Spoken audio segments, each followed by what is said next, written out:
jaajëfal di leen ndokkel ci fan yu tedd yi ñu jóge di ay bésu tabaski mbokk yi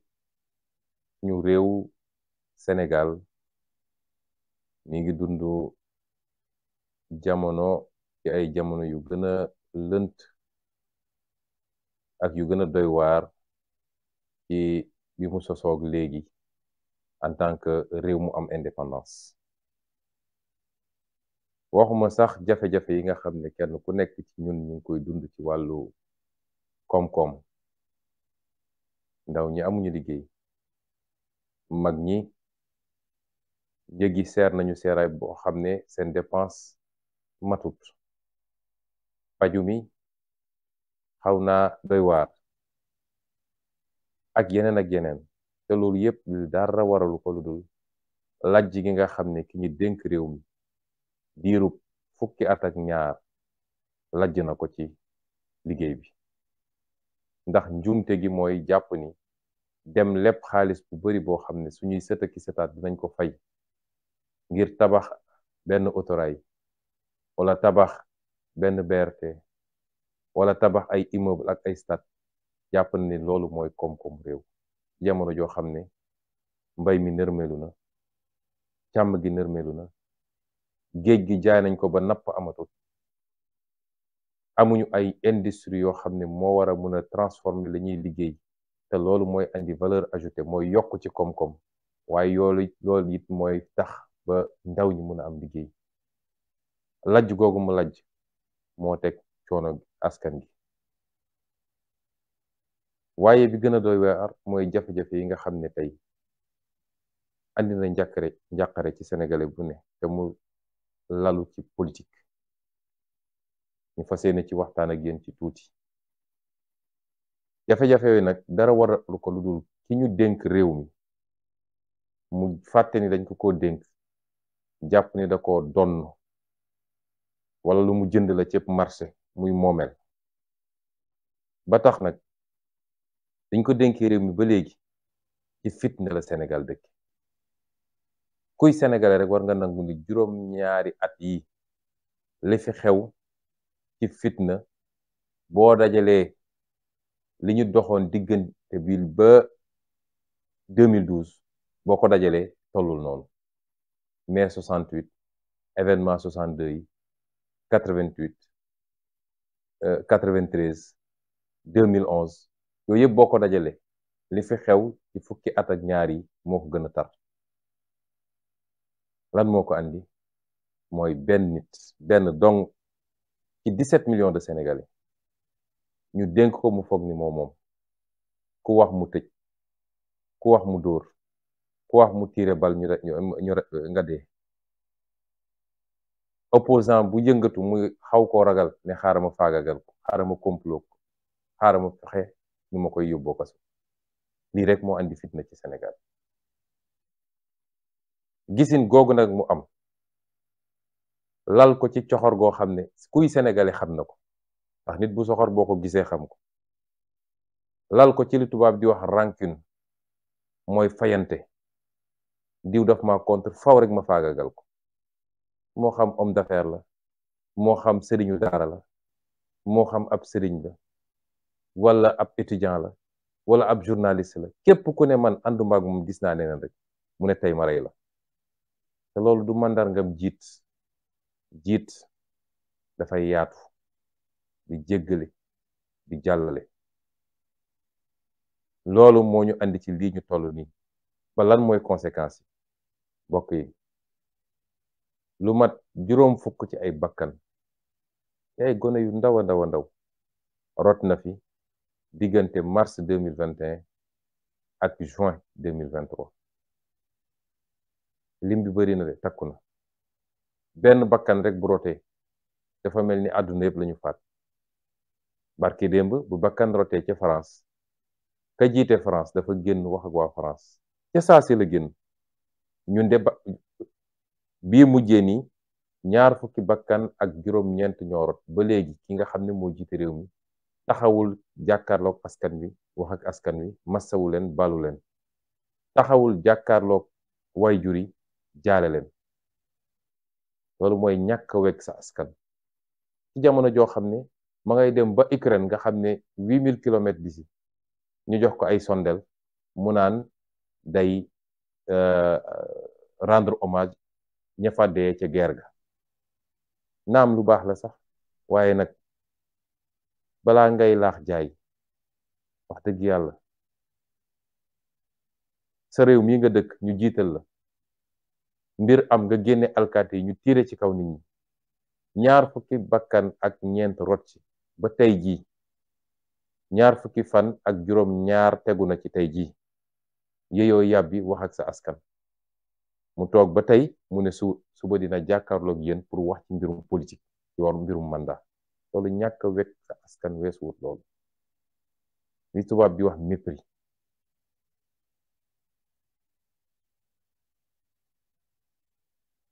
loolu màndarga la ci kii ngeen dénk réew mi naka la yoree réew mi. lim bi bari na juróom fukki bakkan ak lu tegu diggante ñaari at yi ñu weesu rot na fi te dara waralu ko lu dul jaay doole boo xam ne ki ñu dénk réew mi essayé na ko jaay doole askan wi jóg ne ko lii du fi amee yoruñu lu dul ay xeer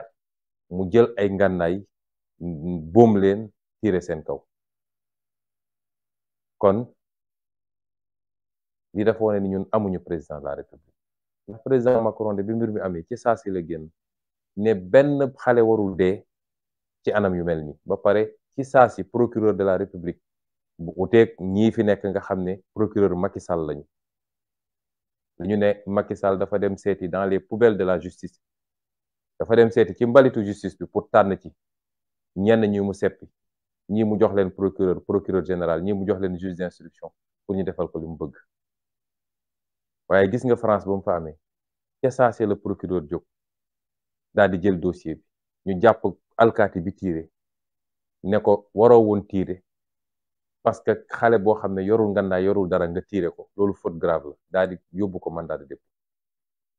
noonu la réew di doxee ak nu matadi am. syndicat magistrature bi bind communiqué boo xam ne yéen ñi gis ngeen ko lii su ma koy wax dama bëgg ñu gis la écart bi am diggante suñu réew nga xam ne dafa suufe ci démocratie ak réew yi nga xam ne donte bokkuñu ak ñoom gëm-gëm sax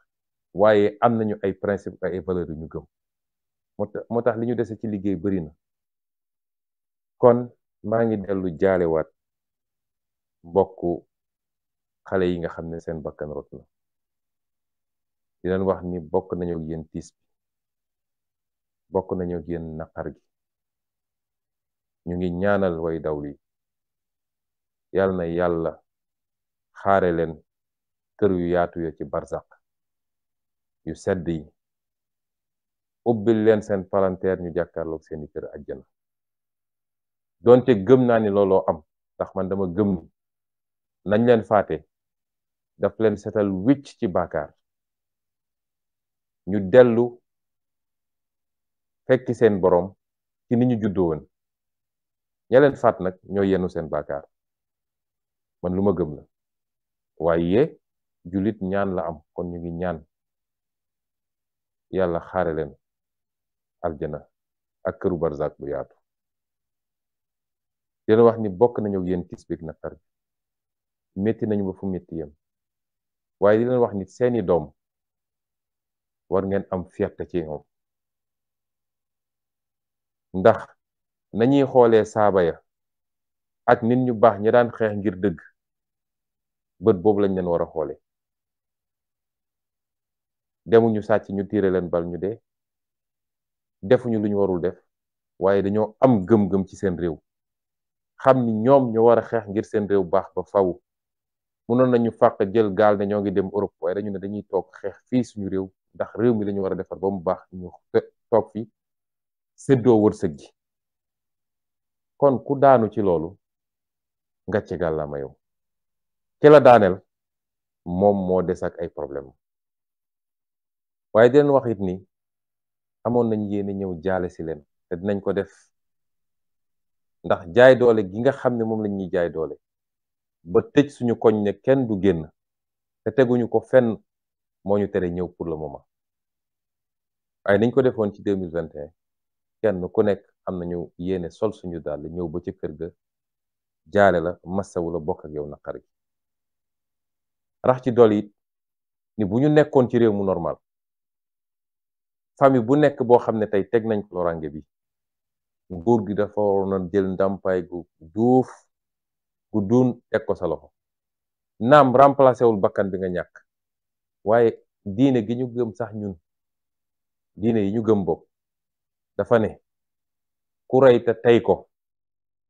tey ko ne maa tey rey kooku dafa am fu ñu war a jaar ak moom ki nga xam ne nag teyu ko ba léegi teggee ko carrément dafa war a jël ndàmpaay gu muy jox famille ñi nga xam ne ñoo ñàkkale kon noonu la état bi waroon def waaye état goo xam ne coxora ko lal jàpp na ni liy xoqatal xale yi mooy ñu ne leen ñaw gis ngeen ku fi génn ñu rey ko te du mujj fenn te foofu la naxee boppam yàgg-yàgg nag bu soobee yàlla état bi en tout cas nun bu ñu yàlla may ñu yegg fi ñu war a yegg état bi képp koo xam ne lor nañ la ci ñu mel anam gu mel nii dina la jox ndàmpaay goo xam ne doonte remplacé wul li fi jóge waaye dina wàññi naqar gi ak coono gi mbokk yi bu ma waxee ci ñi nga xam ne seen bakkan faat nañ ko ci caaxaan ndax lii lépp caaxaan a ko andi caaxaan goo xam ne moom président Macky Sall ci boppam moo nekk ci gannaaw moo ko suuxat ndax dossier judiciaire yi yëpp liñ leen doon bañal moo waxoon leen ko keroog bu may nekk Ziguinchor mooy lii ñoom xam nañ ni du dëgg moom Macky Sall xam na jot na rapport de gendarmerie bu ko ne lii du dëgg déglu na audio yi génn yëpp mu xam ne lii du dëgg waaye bëgg a faagaagal Ousmane Sonko te dama bëgg nag wax Sénégalais li tax Macky Sall kut ka kut mu ne il faut ma fexeel Ousmane Sonko parce que diggante mag man dafa mujj jëm ci mbañeel man bëgguma di wax ci nit sax waaye nag Sénégal fi mu toll nii ku ko bëgg ku ko bañ li ëpp ci problème yi mu ngi tënku ci diggante ñaari jëmm yooyu kon il faut ñu wax ko man duma yoruma jikko mii kër mooy duma su ma toogee ne duma tudd diw duma wax ak moom te saa su man toog wéetee maa ngi fexe nu ma ko rendee di yónnee ay nit ci télé yi pour ñu saaga ko di manipuler ay juge pour ñu tëj ko kaso di complot ci moom déedéet man su may wax ci nit dama koy wax mu dégg duma ko jëw ndax gannaaw yàlla amul ku ma ragal kon relation boobu dafa dem ba ci côté moom dafa mujj jur mbañeel xam ngeen li tax mbañeel googu mooy président Macky Sall dafa jàpp ni méthode bi mu utiliser woon ba tey ku wax mu tëj ku wax mu dóor adversaire politique bu ko jaaxal mu faagaagal la yàlla dafa def bu mu yegsee ci sama jëmm ji la askanu Sénégal yëpp taxaw ne ko lii du fi amee foofu la lajjee ba tey ji loolu nag moo ko métti toujours damay wax sénégalais yi ni combat bii du combat wu Ousmane Sonko am na ñuy def njuumte boobu jàpp ni mbirum Ousmane Sonko la nee nañu sax dañ naan man 3e mandat bi mooy sama xeex waaye leen sama new ci déedéet bu dut woon Ousmane Sonko ak ñi ànd ak moom ci askan wi taxaw jàkkaarloog Macky Sall depuis mars 2021 kon jamono ji ñu toog kenn du toog ñu naan ragal na déclarer 3e candidature ak ragalul lu ko neex lay def ci réew mi loolu ku ko nangoo ko nangut moo am ñun ab ñag lañu fi mu toll nii ñag ab dëkk ngi nii dëkk gu ndaw la saa su ne gaynde ñëw bëgg a dugg ci dëkk bi pour faagagal waa dëkk bi waaye saa yu ñëwee ñag gi muy fekk foofu clôture bi bokk pour ñu déggul yenn olof yi mooy tax ba du mun a dugg loolu ñëpp dañu war a am intérêt ku jóg rek xool nooy def ba gën a dëgëral clôture boobu nooy gën a def ba ñag bi gën a dëgër waaye ki ne man ci digg dëkk ba laa dëkk bu gaynde bi duggoon ki nekk ci buntu dëkk bi lay faagagal ba tax nga dem bënn benn trou ci ñag bi boo moytul bu gaynde bi ñëwee dina romb lépp yow lay njëkk a fàdd. xeex bi ñu xeex boobu ba léegi moo ñu andi ba tey jii Macky Sall li mu bëgg a def ñemewu koo def. kon du xeexu Ousmane Sonko du xeexu Pastef xeexu nu ñuy def ba suñu démocratie ak liberté yi nga xam ne suñuy baay ak suñuy maam dañ koo xeex ci xeex yu métti ñii dem ci kaso ñii faatu nañ ci ñii ñàkk nañ ci seen liggéey ñu bañ a toog ba 21e siècle 2023 ñu ne kenn ci sénégalais yi ak maqaamam nu mu toll donte président de la République lañ koy wooye ñëw na rek loolu mu faxas ko ci benn ñu am fi benn buur boo xam ne mooy xool lu ko neex mu ne lii la lu ko naqari mu ne lii la lii mooy suñu xeex. lii nag résistance bi ñu résister ba lajjal ay pexeem ci lu bëree bëri loolu moo ko métti tey ba mbir mi da koo def mbirum xol moom ma baamu ni ñun jàppaluñu ko dara parce que yàlla bindewuñu noonu te dañoo am ay royukaay li ci gën a fort mooy ki yàlla yónni woon ci ñun keroog bi mu duggee màkk dafa baal ñëpp. kon mbañeel googu nag nga xam ne judd na ba ku tudd turu Ousmane Sonko ci kanamam sax nga gis xar kanam gi mel ni ku ñu tàggee looloo waral li ngeen gis ni yépp agression yi brutalité bi pexe yi ci wàllu justice waaye mu ànd ak beneen ragal bu gën a doy waar mooy bir na ko ni bu Ousmane Sonko demee élection gagné élection ba mu ne faw rek ma faagaagal ko ma gàllankoor ko bu dem élection ba loolu nag day dellu ci askanu Sénégal dinaa ci ñëwaat léegi. kon bu ma waxee ci ñi nga xam ne ñoo ci faatu faaw rek ma teg ci ñi nga xam ne gaañ nañ leen ay gaañ yu métti dóor nañ leen ay bal ñii ci cër bi ñii ci cër bële ñii ñàkk nañ ci bët ñii gaañ nañ ci tànk ñii ci loxo ma leen di masawu di leen wax ni ñoo ngi ñaan yàlla mu saafara fëgg bopp yi delloo si leen seen wér-gu-yaram nu mu gën a gaawe ñoo ngi seen wet nag lépp luñ ci mën ñu ngi ko ànd ak yéen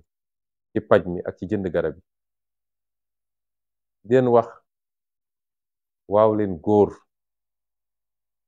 am leen fierté ci li ngeen def bu leen kenn gëmloo ni diw daf leen di utiliser wala lii jaru ko woon déedéet ma teg ci nag ñi nga xam ne tey caabi féeti na leen gannaaw ci lu dul dëgg ñuy lim bu xaw a takku jamono ji ñu toll weesu nañu 650 ak lu tegu ay nit yoo xam ne jàpp nañ leen ci lu dul dëgg ña nga ci kaso yi kaso boo dem ci Sénégal danga fa fekk ñenn ñi mbokk yi nga xam ne ña ngay dem di leen seeti saa suñ ma woowee lañ may wax day dal sama xel mooy ñoom ñëpp li ñuy njëkk a laaj mooy naka la président Ousmane Sonko def mbaa mi ngi ci jàmm ñun na ngeen na seen xel dal ci ñun ñu ngi ci jàmm suñu xel yëpp mi ngi ci yéen ni ngeen ñu mën a delloo njukkal mooy xeex bi ku leen ci wàññi dara yokku leen te ñee tëdd seen bàmmeel gëm naa ni ku leen yëkkati woon ñu wax la même chose ay xale dóor nañ leen balu fetal ñu teg leen ci ay civière di leen yóbbu hôpital la ñu njëkk a laaj mooy naka la pros def baa mi ngi ci jàmm bu ko dara jalul rek li ci des amul solo moo tax Macky Sall bu yaakaaree ni ci fitna ak faagaagal ak xoqatal lay nootee Sénégal yi dafa xamul lan mooy Sénégal loolu même tubaab bi mu ñuy coloniser amu ko woon fii def na lu ne waaye lii woon gëm-gëmu Sénégalais yi li ne woon seen xol ak li ñu jàppoon seen xel tubaab bi mësu ko mun a wëlbati moo tax ku xamul Sénégalais yi rek mooy gëm ni mun nga réussir ci loolu Sénégalais yi da ngay jëflanteeg ñoom dëgg jëflanteeg ñoom lu xel mën a nangu ñu weg la nga jëflanteeg ñoom yërmande ak li nga xam ne mooy suñu valeur ñun Sénégal Sénégalais yi xamuñu soxorante Sénégalais yi li ñu xamante mooy laayante biir jàppante bëggante yërëmante lu ñu am séddoo ko seen biir lii ñoo ngi koy doo gis ci Sénégal kon ñooñu ñëpp ma leen di masaw gannaaw loolu nag mbokk yi ma bëggoon waxtaan ak yéen ci lu gàtt ci li ñuy dëgmal nag ndax moom nee na day waxtaan ak askan wi ëllëg koo xam ne faat nañu 26 ci ay bakkan ci ñi nga xam ne yaa leen yilif ba léegi ngi yeyoo yàbbi ci massaw woo seeni waajur waxook Sénégalais yi ba tey jii mu naan day génn di def discours politique maanaam wax ci mbirum candidature ba tey waaye dama bëgg Sénégalais yi ñu bañ a tombe ci manipulation wu classe politique bi fi nekkoon ak ni ñu mel nga xam ne seen lépp dil la ak luubal ak complot foog ni askan wi nërmelu nañ xamuñu bu ñu nelawee ba tombewaat ci piège boobu gaaral naa leen ni 50 ans yi di ñëw dina métti waat torop ci ñu moo tax man gëm naa ni askan wi yeewu na kenn mëntu koo nax dañu am yenn politiciens yi nga xam ne nañ daan politiquer ci jamono bàyyi ba jamono maam sax ñoom jàpp nañ ni fii ñu toll nii en 2023 noonu la ñu war a mën a continuer politique mooy saa su ne rek benn groupe politicien daje waxtaan seen biir xool nu ñuy séddooy réew mi seen yoon newul ci askan wi mënoon nañu reyante mënoon nañu saagante mënoon nañu dóorante waaye bu desee lu dul séddoo réew mi ñu daje waat naxante ñi kenn ku nekk ñu ne la yow li nga ciy am bàyyi waat ndaw ñi ñu nekk seen coono bàyyi waat waajur yi ñu nekk seen coono bàyyi waat réew mi muy nërmeelu ñu gën a ñëw gën a perpétuer gën a saxal système bi fi newoon mooy alal réew mi yëpp ñu bàyyi ko mu génn bitim réew est-ce que loolu dinañ ko nangu lii xew yëpp ñu naan ko dialogue national ak yéen ñëpp xam ngeen ni tappale la ay mag yoo xam ne amu ci kenn koo xam ne sa avenir mi ngi sa kanam ñu waroon accompagner ndaw ñi tey ñoom ñooy dem di daje di complot ban ndaw ngeen gis foofu ci dialogue national pourtant téeméer boo jël ci réew mi juróom ñaar fukk yi ay ndaw lañu est-ce que ndaw ñi di ngeen d'accord ñeneen ñoo xam ne seen avenir ma nga seen gannaaw ñuy décider à votre place gis nga réew dafa am fu muy toll fulla moo koy mottali ak fit ak jom ak bëgg sa réew te xam naa ni mi ngi ci yéen ndaw ñi ak lu mu mun a wax suba benn luy ñëw mottaliku la ci complot bi nga xam ne deal bi nga xam ne def nañ ko ba pare deal ba mu nga doore ay nit yu doon daje di waxtaan ci naka la ñuy def ba juboo ba déggoo ci li ñuy déggoo te lépp nag lenn rek a ko waral mooy lu ñuy def ba Ousmane Sonko du jël réew mi lu ñuy def ba Ousmane Sonko du doon candidat lépp weesuwul loolu moo tax soo seetee li ñuy woowee conclusion yi nee na ñu ñëpp mën nañ leen dugal ba mu des Ousmane Sonko ndax même mbirum 3e mandat nee nañu nañu bàyyi conseil constitutionnel wax ci ñeneen ña dañ leen gracier nañ leen ba pare sax léegi nañu modifier benn article rek ne léegi ku ñu gracier mun nga bokk loolu mooy ne ñëpp bokk ba mu des Ousmane Sonko est-ce que askanu Sénégal dina nangu loolu ay mag ñu dem toog di complot contre benn nit boo xam ne sàccul fenul reyul violewul waxtaan ak askan wi ci programme ak ci xel ba li ëpp ci askan wi jàpp ni kii bu toogee réew mi soppi ay nit dem daje ne ñun ñoo koy tere nit ñoo xam ne matuñu 0,01% de la population est-ce que war nañ koo nangu ñu au nom de quoi premier acte bi mooy woon daje ci ay daje yoo xam ne rencontre secrète la mooy les fameuses rencontres de minuit ku nekk di raser mur yi ñi dem Mermoz ñi dem Palais ñi recevoir ay émissaires ñu waxtaan ba tënk li ñuy tënk ñu ne léegi loolu naka lañ koy formaliser naka la ñuy def ba génne ko ci peuple bi ba du niroog dir ñu ne nañ dem def dialogue national bu ko defee ñu ne ñëpp daje nañu waxtaan nañu déggoo nañu li loolu mooy woon deuxième partie bi troisième partie bi mooy lii président de la république ne léegi comme loolu yëpp am na dinaa génn nag wax ak askan wi dinaa dellu si wax bi léegi quatrième partie bi mooy doon ci fan yu néew di ngeen gis ñu convoqué assemblée nationale d'urgence procédure d'urgence gaaw leen génn lii dafa yàkkamti pour la ñu tënk ñoom ci seen deal ñu voté ko rapidement assemblée nationale comme am nañu majorité boo leen boolee ñoom ñu bokk deal bi yëpp am nañu majorité peut-être mat nañu léegi 75% assemblée bi ñu dem gaaw voté loolu ne waaw institution yi marché na assemblée voté na pouvoir exécutif proposé na assemblée voté kon daal fii amul dara lu ñu fi wax lii moo nekk di am fi mu toll nii nee na nag ëllëg day wax ak yéen wax gi ñaar la mun a doon ma bëgg nag ñu bañ a tombe ci piège bi moo tax may waxtaan ak yéen tey jii ñu bëri dañ ma noon bàyyil ba mu wax nga doog a wax man leen déedéet man li ma bëgg a wax askan wi il faut mu jiitu ba nga xam ne lu mun a wax ëllëg du bett kenn ñaar yi mun a wax benn ci ñaar yi la mun a wax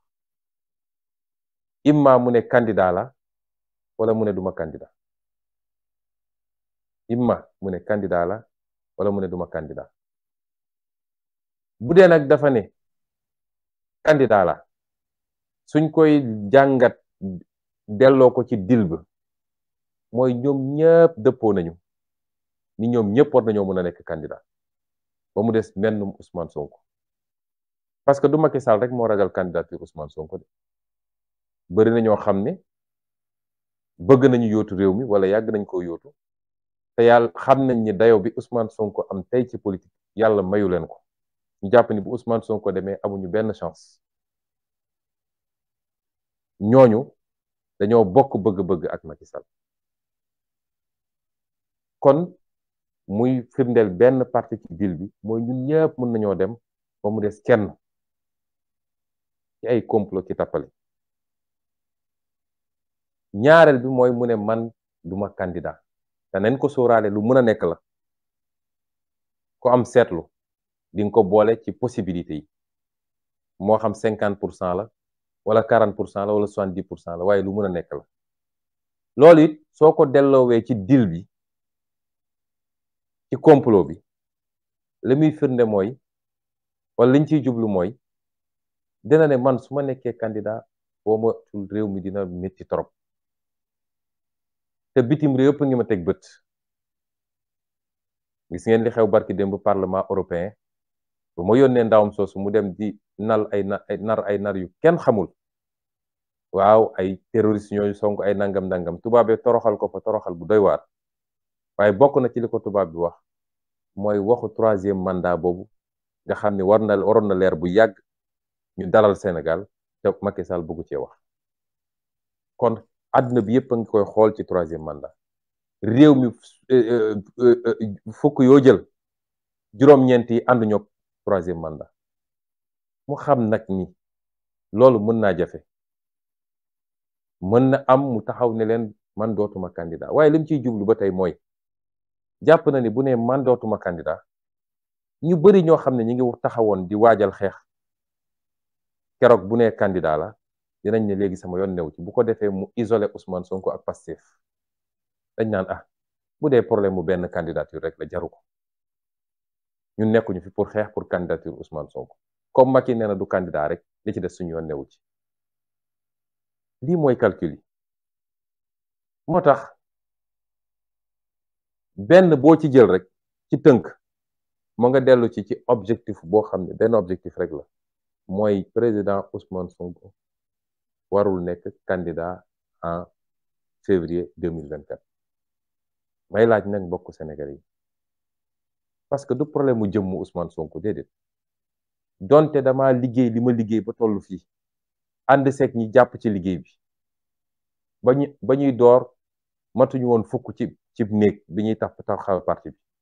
juróom-ñetti at ci gannaaw soriwul joxuñu nit ñi xaalis saxaluñu leen lem waaye di waxtaan ak Sénégalais yi waxtaanu dëgg di leen wax lan mooy dëgg di leen wax lan mooy jàmbatu réew mi di leen proposer ay solution Sénégalais yi di gëm benn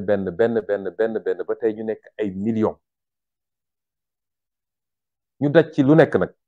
la ñu daj ci politique kenn dajagu ko ci politique Sénégal ci xaste ci saaga ci sosal ci attaquer suñu vie privée ci pexe pour tëj ñu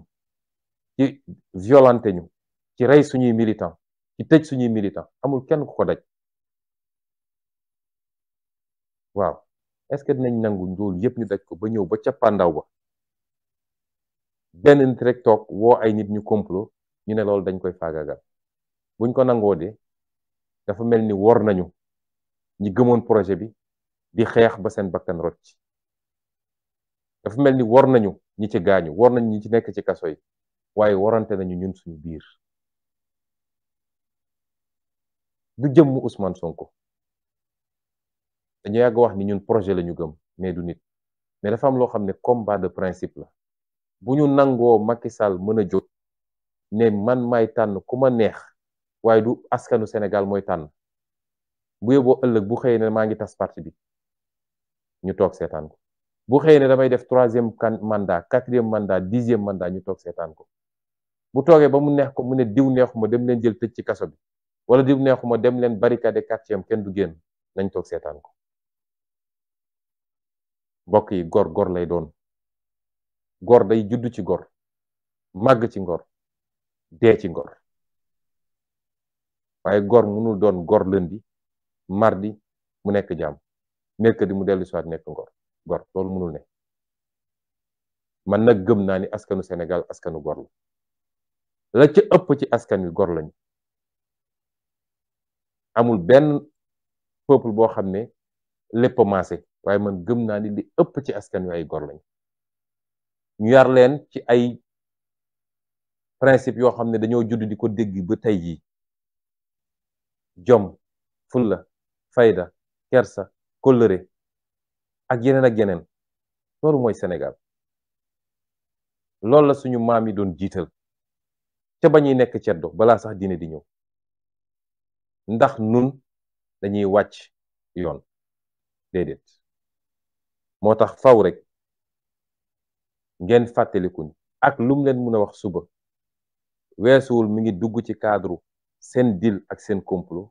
te weesuwul objectifu nu may def ba écarter Ousmane Sonko moo tax duma bett bu doon ëllëg ñëw na wax ak yéen ne leen duma candidat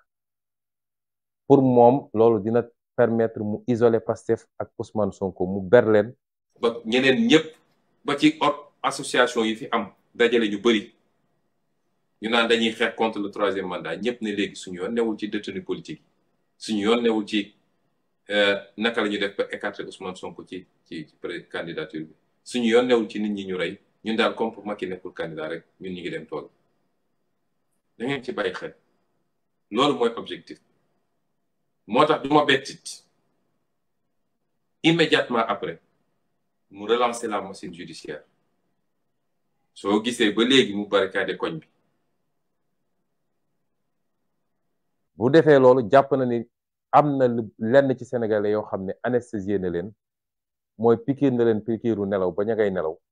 mu ne gars yi dem leen tegal ma loxo ci Ousmane Sonko loolu tax ba léegi ñu barricade koñ bi may wax sénégalais yi nag ni Macky Sall mënumaa jàpp parce que ñu bëri ngi laaj question boobu ñenn ñi am si sax njàqare ma leen di wax ni Macky Sall mënumaa jàpp mënumaa téye man ndax ba ñu duggee ci seen caaxaan yi ñu leen bàyyi leen caaxaan yii nga xam ne mën na faat ay bakkan ci réew mi ñii de buñ doon ay nit duñu egsi fii ñu egsi waaye dafa di ñoo xam ne pouvoir fees na seen bët ba xamatuñu bu ñu jógee bëgg a wane ni ay jullit yu mag lañu yow noo mu ne dem aji màkka ñibbi si démb ñëw taxaw dajale say maire ne leen dem leen ut ay milice pour xeex ak xale yi ci koo xam ne président de la république nga xanaa kay ku jóge màkk ak jamono yi ñu toll muy feet nga jiite Sénégal yépp waroon nga xool neneen nooy waxee askan wi dul naan leen dem leen rey nit ñi dem leen xeex ak nit ñi dem leen dóor nit ñi waaye bi ñu defee seeni complot dem ut seen juge muy Issa Ndiaye boobu nga xam ne nee nañ ma jarbaat la ci ki nga xam ne moo gën a tar ci ñi wër Macky Sall ci naan ko dóoral ak reyal jëlee ko usuy ñetti weer balaa procès bi mu ñëw ñu njëkk koo dugal ci dossier bi ma seqoon ak Mame Mbaye Niang dossier diffamation moom dong ci ñetti juge yi fa ne woon moo doon naan moom dafa bëgg ñu tëj ma peine d'emprisonnement weer ak genn wàll ñu dugalaat ko ci beneen dossier def ko sax président composition ba nga foog ne loolu justice la mu def loo xam ne dafa mujj sax tuutil Sénégal ci àdduna bi yëpp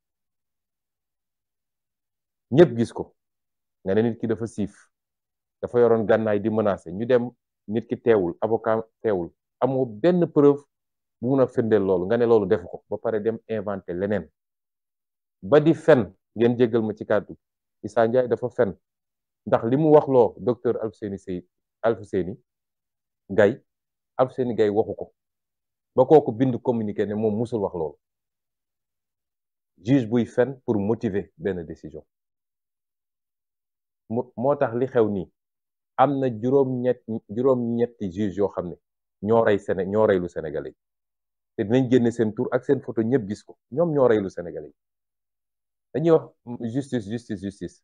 y a 465 magistrats wala lu ko ëpp waaye boo seetee yenn poste yi dañuy seppe ay nit yoo xam ne dañuy dem wër li yées ci magistrature teg leen foofu pour defloo leen léeg-léeg sax ñu xaw a tooñ magistrat yëpp waaye bi ñu demee def li ñuy def ba pare nee nañ dañ maa jugé par contumace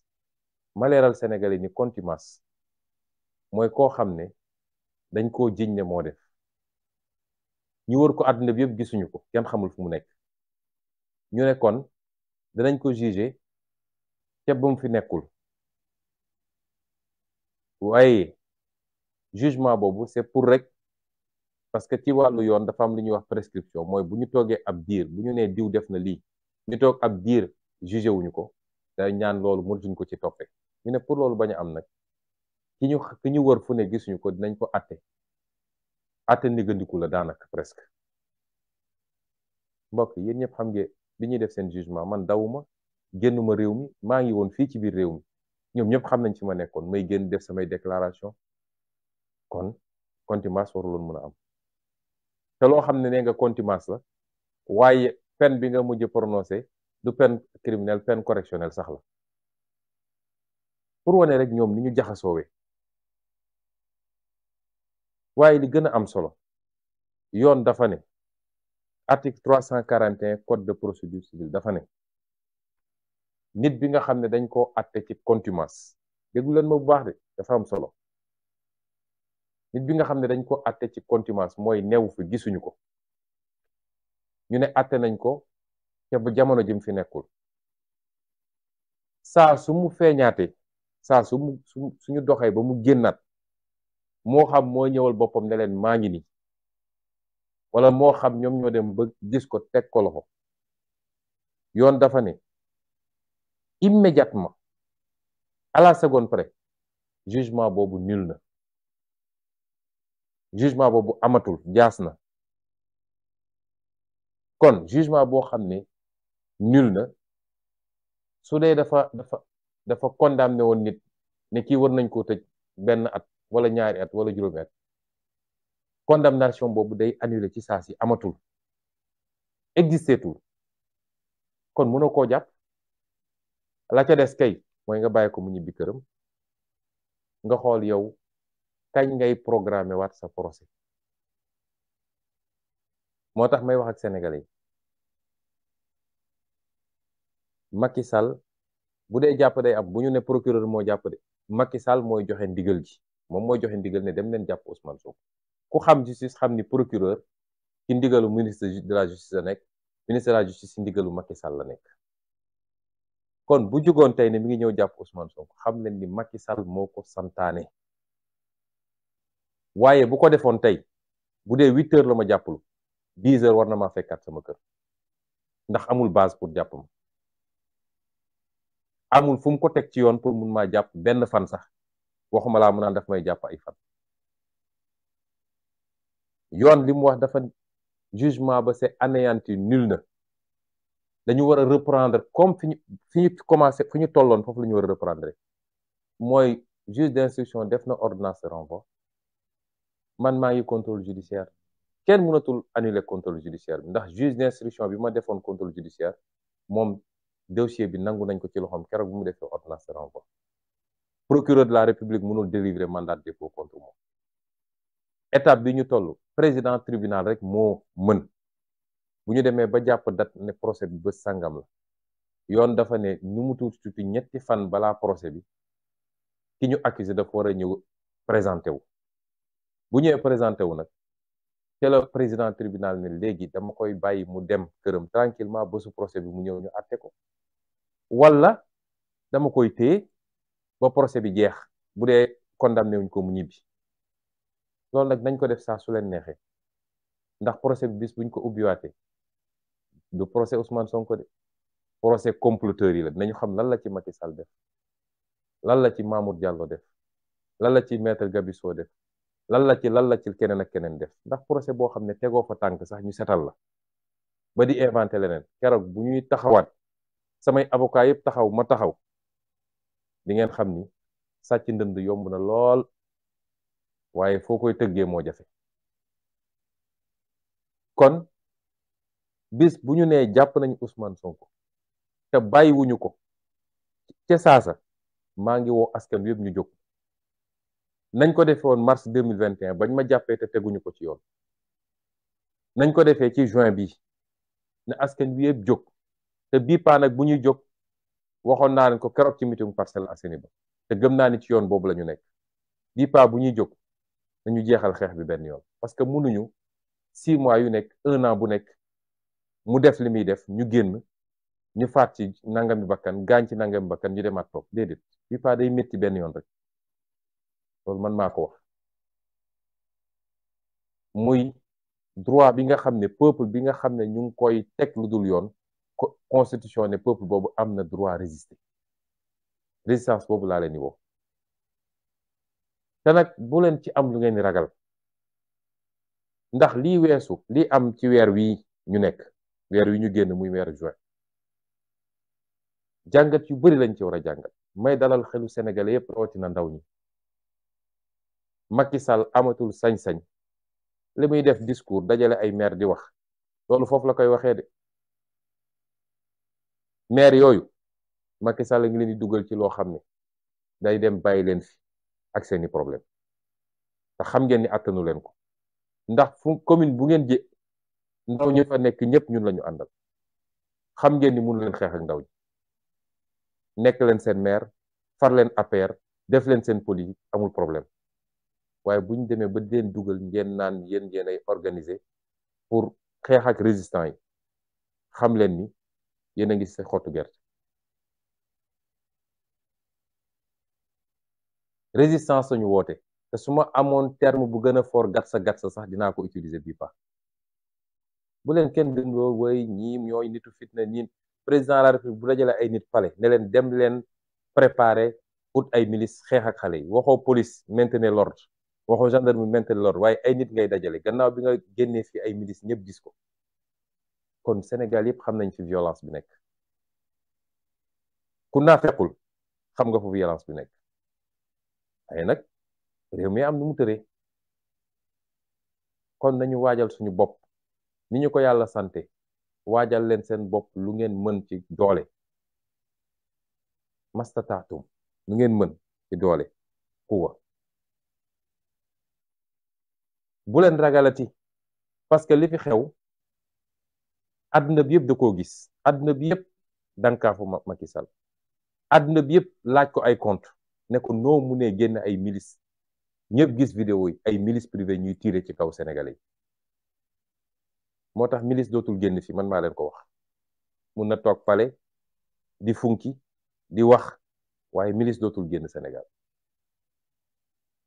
alkaati yi nga xam ne ñoom la ñuy yónni naan leen dóor leen xaw ma ñàkk formation la xaw ma coxor la mais ab alkaati boo demee manifestation jàpp ab ndaw yóbbu ko commissariat da nga koy déglu yóbbu ko ci procureur ñu xool ndax dañ koy yóbbu ci juge wala dañ koy bàyyi waaye jàpp ay xale xaar ba guddi nga génne leen di leen dóor loolu bokkul ci formation policier loolu soxor kese la moo tax mbokk yi liggéey gi ñuy xaar bëri na ndax il va falloir nettoyer beaucoup de choses justice bi fonction publique bi police bi fépp am na ay réformes ñu war a def ndax Macky Sall dafay yàq réew mi yaxeet jël ay nit transformer leen ay objet di leen def loolu defuut waaye bu dee alkaati yi dese nañu xel tuuti dinañ xam ni mbir mi ñoom ñoo ciy des ndax ministre affaires étrangères dafa dem barki démb ci benn télévision tubaab lan la wax nee na déedéet ay milices tiré wuñu de alkaati yi ñoo tiré te légitime défense la woon loolu lu muy wundu pas de légitime défense moom avocat la jàng du droit xam ne lan mooy légitime défense mu ngi leen di dugal yéen alkaati yi te loolu mooy politiciens yi nag yenn xeetu politiciens yi ñoom gëm nañ ni mun nañ dugg ci bëri ko diwtiir génn ci weex tal bu ñàngee ba ñàng ñu ne yéen a ko def élément boobu noonu lañ ko jëlee yokk ko ci dossier CPI bi nee na yéen ay rey xale yi légitime défense mooy boo demee ba yow menace am ci yow nga dem ba xam ni sa bakkan mën nga ko fee ñàkk nit ki yor gànnaay di waaj a tiire nga tiire waaye ay xale yor ay xeer di sànni ñu ne yéen da ngeen doon légitime défense loolu kan moo ko mën a nangu ci boppam bu ngeen amee xel di ngeen delloo ci seen bopp xam ni ñu ngi leen def loo xam ne tôt ou tard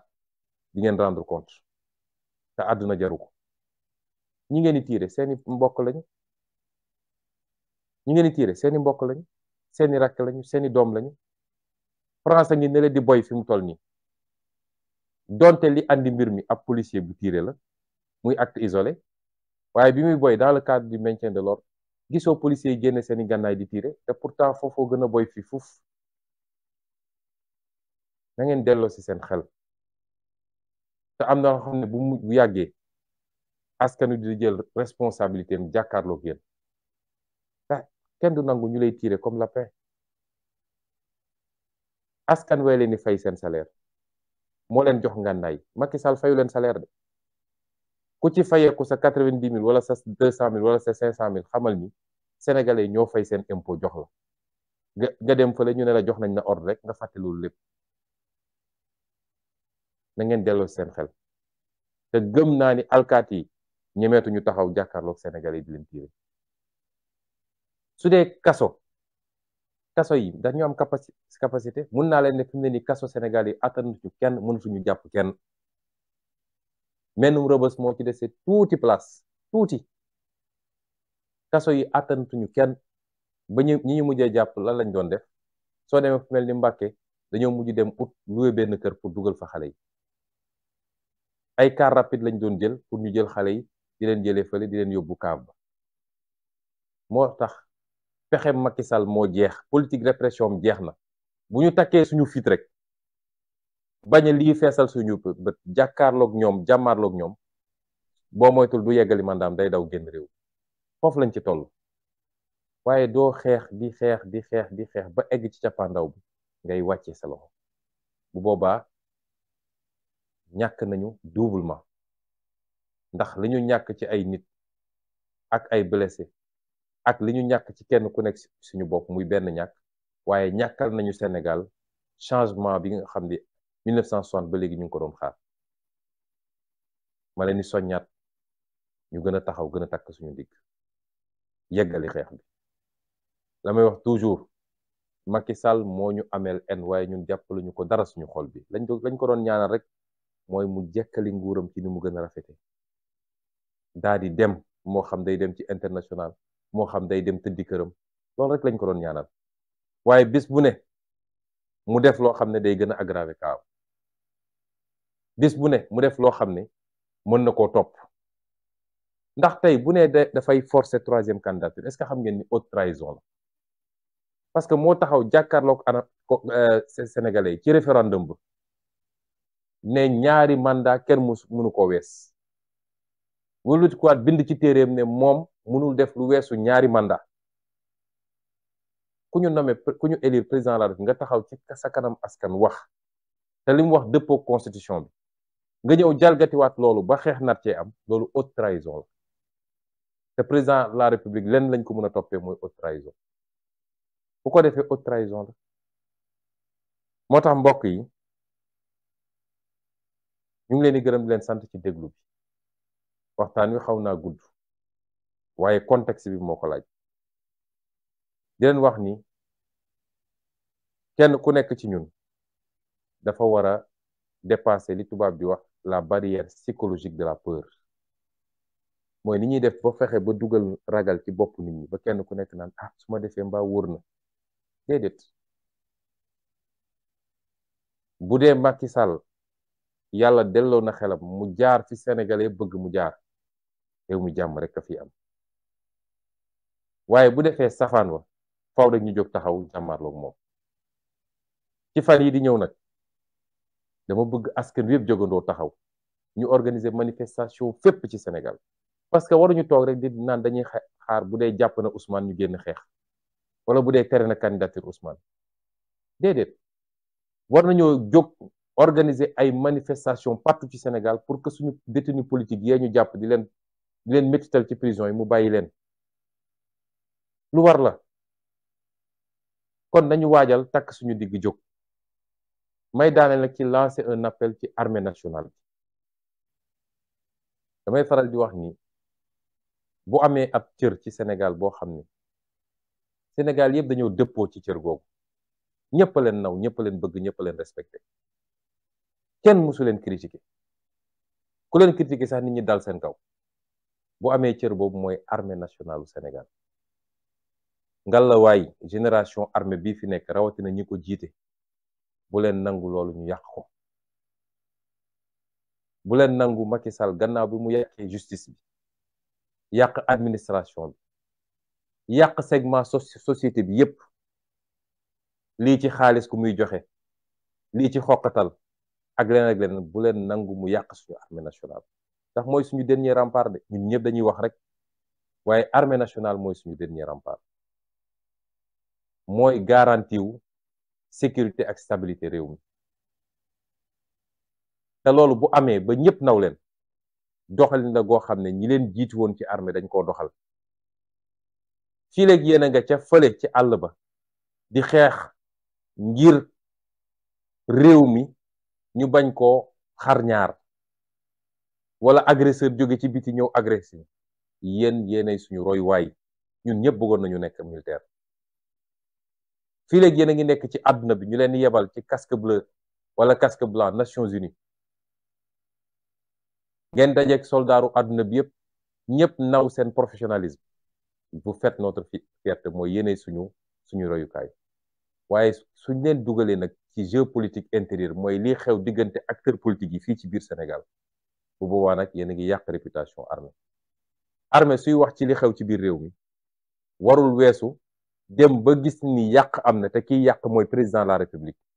ngeen ne ko ay tegal lii ci suuf. général Jean Alfred Diallo mi fi nekkoon chef d'état-major des armées ma koy fàttali kii nga xam ne moom la yàlla teg tey muy général muy semga général Cissé Mbaye Cissé ma koy fàttali ni général Jean Alfred Diallo événement 1968 suma juumul bi réew mi jaxee ba jaxaso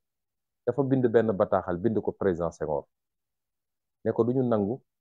ngeen faagagal askan wi te nag dinaa la jox ay tegtal ak ay ndigal parce que loolu mooy rôle armée bi sa gouvernement bi dafa bëri te ay politiciens rek a ci nekk liggéeyaluñu askan wi dama bëgg nga wàññi ko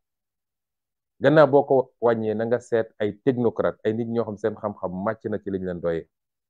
ñu taxawal fi askan wi liggéeyal askan wi loolu la ñuy xaar ci armée nationale. ñaata yoon lañ fi dem élection président ñàkk bëgg a ngooy ci pouvoir bi am na ñu ko bind ci ay téere kilifa armée woo ko ne ko déet mënul ñàkk nga dellool pouvoir bi dem sa yoon loolu la ñuy xaar ci armée. donc armée li ñu seetlu mooy ci jamono ji ñu ne saa su réew mi yëngatoo tuuti rek ñu génne armée bi char de combat yi fu ne bu dee xoqatal askan wi ba ñu tiit del toog fi ñu nekkoon moom lañ ci jublu loolu du róoru armée. tey France a ngi jaxasoo mais gisoo armée génn États-Unis day am ay yëngu doo gis armée génn ci am réew souveraineté bi sañ-sañ bi askan wi rek moo ko moom bu dee askan dem na ba jàpp ni kii fi nekk liggéeyalu ko waaye sax li gën a garaaw ma ngay dal ci kawam di ko faagagal askan googu jóg ñu ne ñi yor maintien de l'ordre mooy police ak gendarmerie askan wi dem ba ëpp doole police ak gendarmerie bu dee askan woowu dafay dox dem palais sax yow armée da nga ko war a gunge encadré ko waaye war a ko tere parce que expression souveraineté nationale la loolu mooy cëru armée waaye du di xokkatal askan wi naam ba léegi dégg guñu fu armée tiré ci peuple bi ba léegi dégg guñu fu armée defee naka su dul noonu waaye nag armée rôle am du maintien de l'ordre tey suñu nee armée demal garder ay magasin au champ wala ñu ne armée demal garder tel bâtiment askan wi ñëw jublu foofu lan la armée di def yor leen grenade lacrymogène da ngeen di tirer ci kaw askan wi wala da ngeen di ànd ak askan wi dox gunge ko mu dem pale loolu mooy responsabilité armée bi ñuy ñaan nag ñi nga xam ne ñoo ŋànk armée bi fi mu toll nii lu baax rek lañu dégg ci ñoom lu baax rek Macky Sall tegu leen fi ngeen nekk fa ngeen nekk résultat wu ay sacrifice keroog bi ngeen duggee ci armée ñu leen di dawloo di leen ruleloo di leen dóor ngeen di jàng boole si dama naan toujours loo fi gis ci Sénégal armée moo ci gën a mat nañu ci yaram mat nañu ci xalaat intellectuel yu gën a mag ñi ngi ci armée bi aujourd'hui di làkk langue yu bari am ay diplôme ay doctorat ci fànn yu bari la ngeen yor président de la république yoru ko loolu ngeen daj ko di ci nekk di formé wu ci xel ak ci yaram ba egg fi ngeen egg kon kii signé décret nommé la semga wala nommé la bërëb sàngam wala bërëb sàngam yàlla da koo jaarale ci moom rek nga war a am loyauté nag sa digganteeg moom waaye loyauté boobu warul yegg ci mu def loola loo xam day këpp ci askan wi déedéet ñu ñaan armée Sénégal mu fàttaliku loolu te jëmmal li nga xam ne moo tax askanu Sénégal naw ko di daaneel nag ni askan wi war na xam ni Macky Sall li mu mënoon mënatu ko ndax dañ ko bàyyiloon terrain international muy wër di yàq suñu der naan ay salafiste lañu ay terroriste lañu respecté wu ñu institution yi waaye jël nañu contre-offensive wax ak àdduna bi yëpp média internationaux yi ñëw wane li xew Sénégal ba gis ngeen tey fu ñu dem ñu ne leen yéen waxu leen dëgg waaye rax si dolli ñu déposé plainte CPI plainte boobu nag moo leen tiital plainte bi du sama plainte man plainte famille victime yi la waaye ñun encouragé nañu bu baax pour nit ñi déposer plainte di féliciter Juan Branco ci liggéey bi mu def ak ñi liggéey ak moom yépp plainte boobu moo leen tere nelaw te tey ku ñu dóor bal wala ku ñu xosi dóor bal sax bëri na ku ñu xosi sax tey dañuy jël dossier bu boole ko ci yokkaat ko ci plainte CPI bi dama ne mag lu muy wax di ko wax rek dëgg la ci moom suñu demee ba bésum tabaski amuñu lu ñuy wax lu dul CPI yow nga dem aji màkk ñibbisi dajale ñi ni pare amoo looy wax lu dul CPI waaw su leen neexee sax nañ dem CPI jaaxal na leen te commencement kese la ndax yemuñu ci CPI kon bu kenn ragal ci Sénégal bu taxaw jotee nañu taxaw ëllëg bu Macky Sall jógee ne maa ngi jàpp ci Ousmane Sonko ci lu dul dëgg tee ko ñaari fan ñetti fan ci lu dul dëgg na askan wi yëpp jóg bu ne damay forcer troisième mandat na askan wi yëpp jóg waaye war nañu jóg taxaw ngir suñuy détenu politique ñu bako ndax buñ ko deful it day continuer de saa su ne day xëy rek jàpp kii soxlaatul sax am lay pour jàpp nit ñi lii laa bëggoon waxtaan ak yéen di leen gërëm di leen sant di leen wax nag ni suñu destin mi ngi suñu loxo de suñu destin yàlla deseluñu dara yàlla bu namee ab mbir day dajale condition yi waaye yow yaay mottali yàlla du soppi cim réew lu waa réew mu bëggul soppi ci seen bopp loolu aaya la juróom ñaari weer moo des pour ñu jël suñu destin en main defar réew mi ba ñëpp ne ñun xalaatuñu woon ni réew mi mun na mel nii àdduna bi yëpp diñu jox xool comme exemple ci wàllu développement ci wàllu jikko ci wàllu respecter alalu mbooloo ci wàllu défendre suñuy intérêt réew ak beneen ak beneen ak beneen ñoo ngi leen di gërëm di leen sant ndax am naa yaqin ni peuple sénégalais bi du rendez-vous bi asalaamaaleykum wa rahmatullahi wa barakatu. Bonsoir. Le Sénégal, notre pays, traverse l'un des moments les plus sombres, les plus inquiétants, les plus lourds d'incertitude de sa jeune vie de nation indépendante. Depuis quelques années, les événements malheureux et douloureux se sont succédés à un rythme effrayant, avec leur lot de morts, d'emprisonnement arbitraire, d'assassinat, j'allais dire,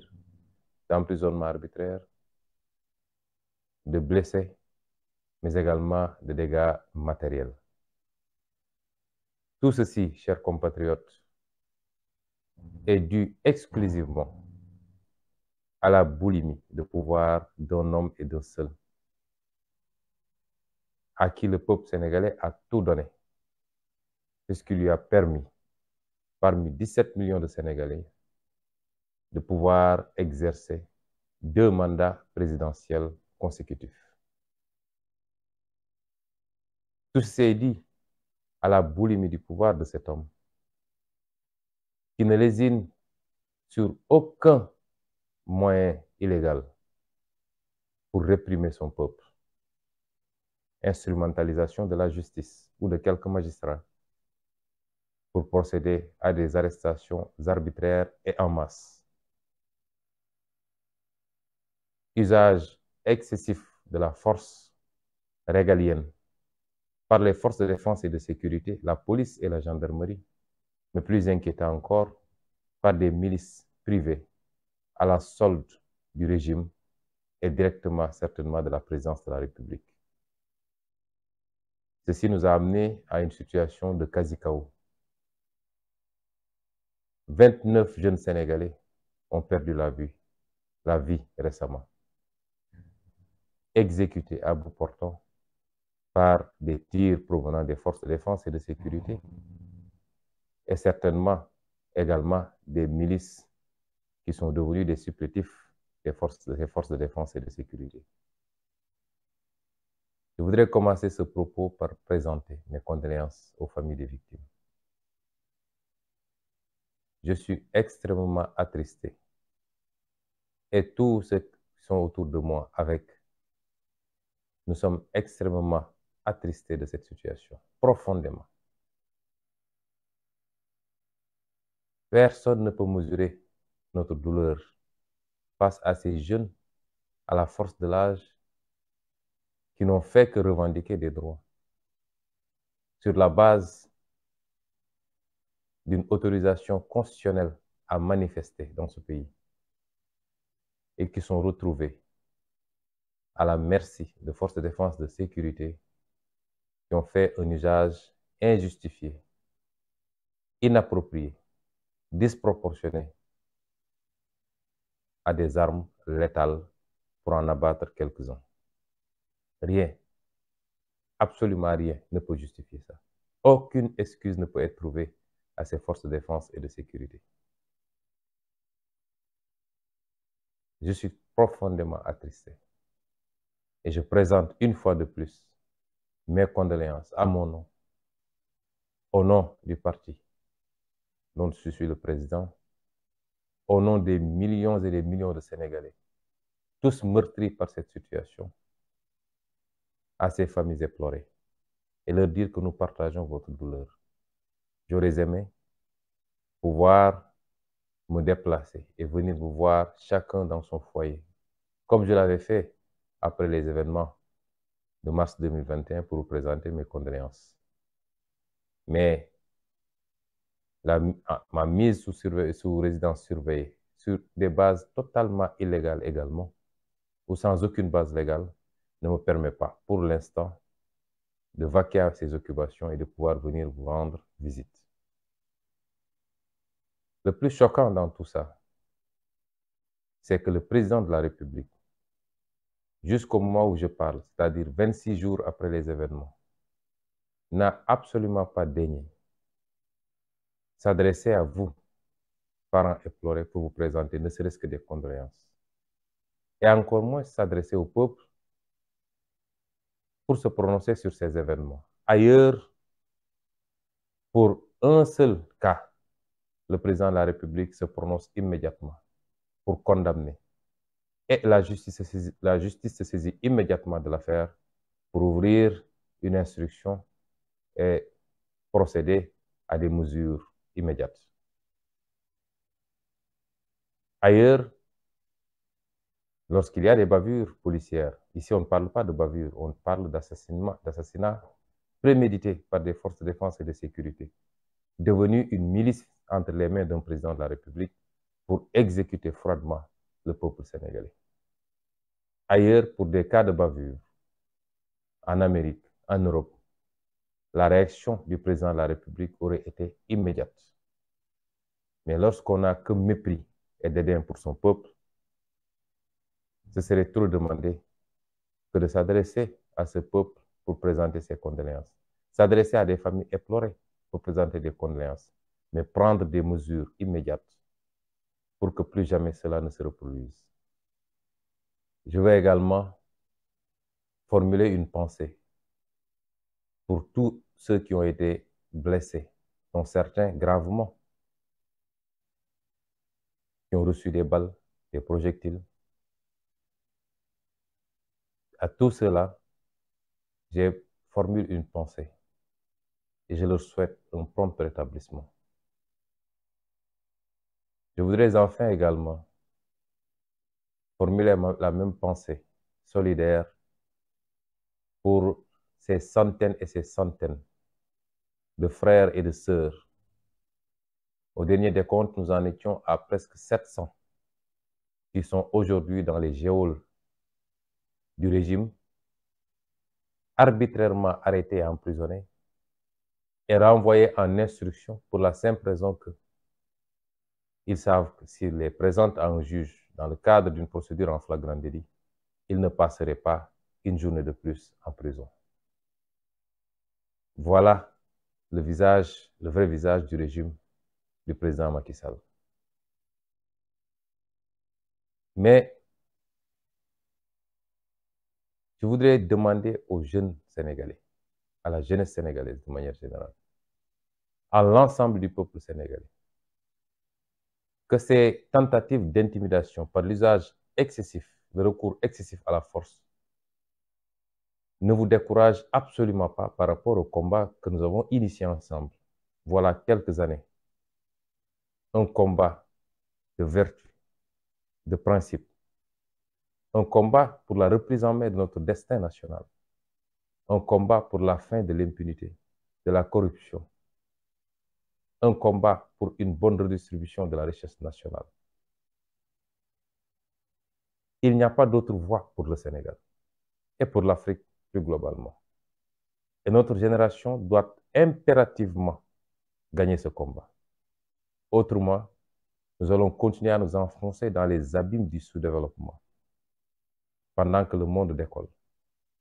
Nous allons continuer à être cette entité insignifiante dans le concert des nations. Et je parle du continent africain dans sa globalité, a fortiori notre frêle pays qu'est le Sénégal. Nous n'avons pas le droit à l'échec. Et c'est pourquoi aujourd'hui, plus que jamais, nous devons faire montre de détermination, de fermeté. Nous devons avoir peur d'absolument rien. Et je voudrais appeler cette jeunesse, je voulais appeler ce peuple dans son entièreté, à comprendre que tout ce qu'on a fait jusqu'à présent n'était que préparation en réalité par rapport à ce combat final qui nous interpelle maintenant. Nous avons 7 mois pour en finir avec un système qui a compromis toutes nos chances de progrès et de développement, de l'indépendance à maintenant. Nous avons 7 mois pour reprendre notre destin en main. Nous ne le faisons pas pour nous. Nous ne le faisons pas pour nous-mêmes. Nous le devons à nos enfants et nos petits-enfants. Et c'est pourquoi, impérativement, nous devons remporter cette dernière bataille, puisque jusqu'à présent, nous avons remporté toutes les batailles. Ce n'est pas le moment de flancher, d'hésiter ou de lâcher. N'ayez crainte, mais absolument pas, de quoi que ce soit. Je puis vous rassurer que la méthode du régime actuel a atteint ses limites. Une méthode faite de violence et de répression. Puisque les dernières en date ont permis au monde entier de découvrir le vrai visage du régime de Macky Sall. Et que des comptes lui sont demandés, lui sont réclamés de partout du monde. De toutes les instances, bilatérales comme multilatérales. Vous avez vu la réaction de la communauté internationale par rapport à ce qui s'est passé récemment au Sénégal. Toutes les instances, multilatérales ou bilatérales, ont formulé des communiqués, se sont inquiétées de la situation au Sénégal. Et certaines sont allées jusqu'à demander des comptes et même l'ouverture d'une enquête internationale indépendante. Vous savez que le régime actuel, jusqu'à présent, avait gagné ce combat de la communication vis-à-vis du reste du monde et avait fait le tour du monde pour essayer de nous faire apparaître comme des acteurs politiques violents qui ne respecteraient pas les institutions et qui voudraient de manière violente, ils n'ont même pas hésité à nous qualifier de terroristes, de salafistes, ce qui est un écart et un abus dangereux, puisque je rappelle que en matière diplomatique, il y a les 4 amis traditionnels du Sénégal, parmi lesquels le Maroc, l'Arabie Saoudite, la France et les États-Unis d'Amérique. Et que l'un de ces partenaires privilégiés du Sénégal a bâti son régime sur la base de cette philosophie. Mais s'attaquer à tout va, aller jusqu'au Parlement européen, pour essayer de dépeindre l'opposition, et particulièrement le PASTEF, comme un parti terroriste, violent. Et ce n'est pas la première fois. Et jusqu'à présent, nous leur avions laissé ce terrain, ce qui nous avait fait apparaître aux yeux de beaucoup d'acteurs sur l'international. Et je m'en suis rendu compte quand j'ai accepté de recevoir et discuter avec beaucoup d'émissaires de pays étrangers. Ce qui nous avait fait apparaître donc comme ce qu'ils ont décrit. Aujourd'hui,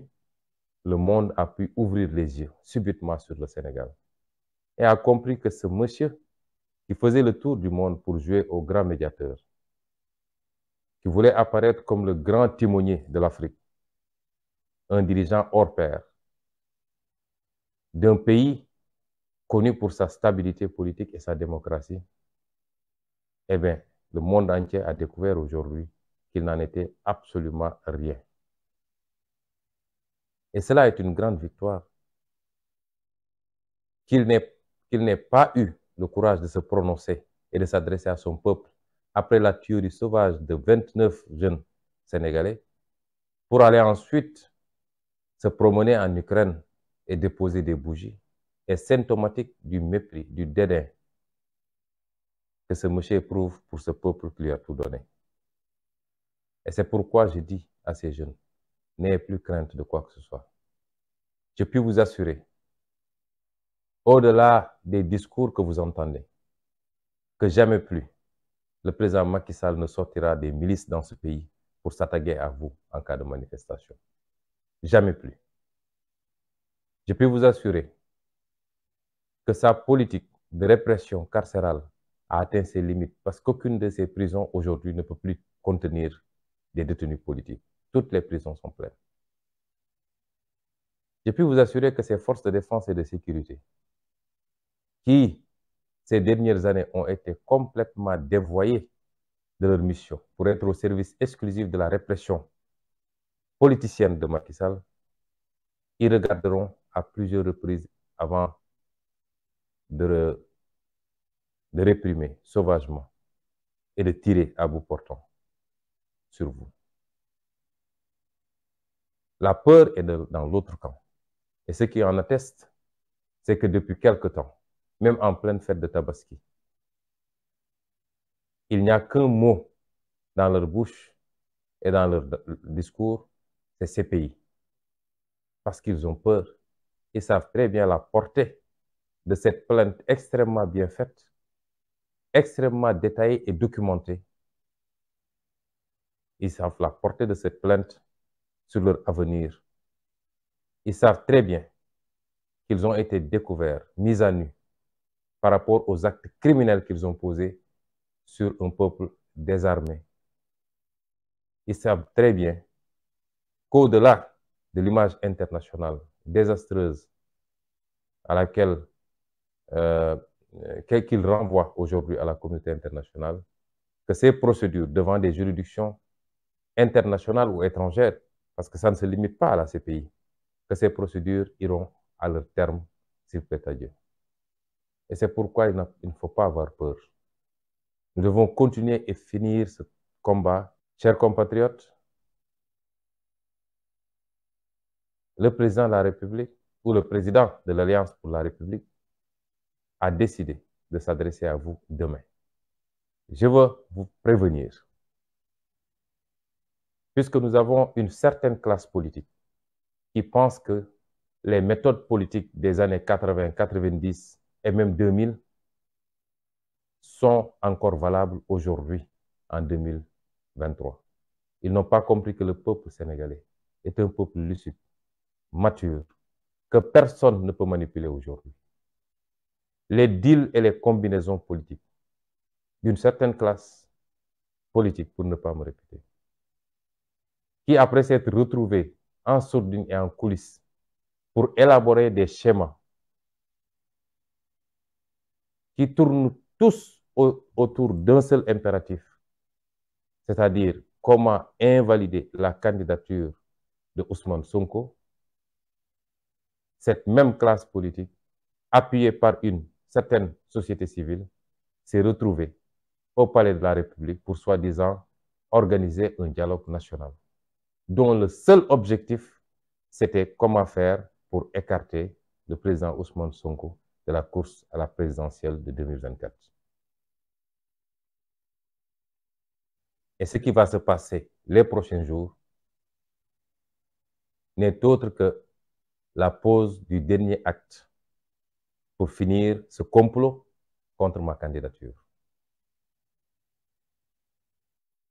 L'Assemblée nationale va être convoquée certainement en procédure d'urgence pour faire passer ces mesures tendant à réhabiliter certains candidats et à tout faire pour exclure un candidat qui semble être le mieux placé aujourd'hui pour remporter la prochaine élection présidentielle. Le président de la République ou le président de l'Alliance pour la République, parce que celui qui va s'adresser à vous demain n'est pas le président de la République, mais le président d'un parti politique, c'est-à-dire l'Alliance pour la République.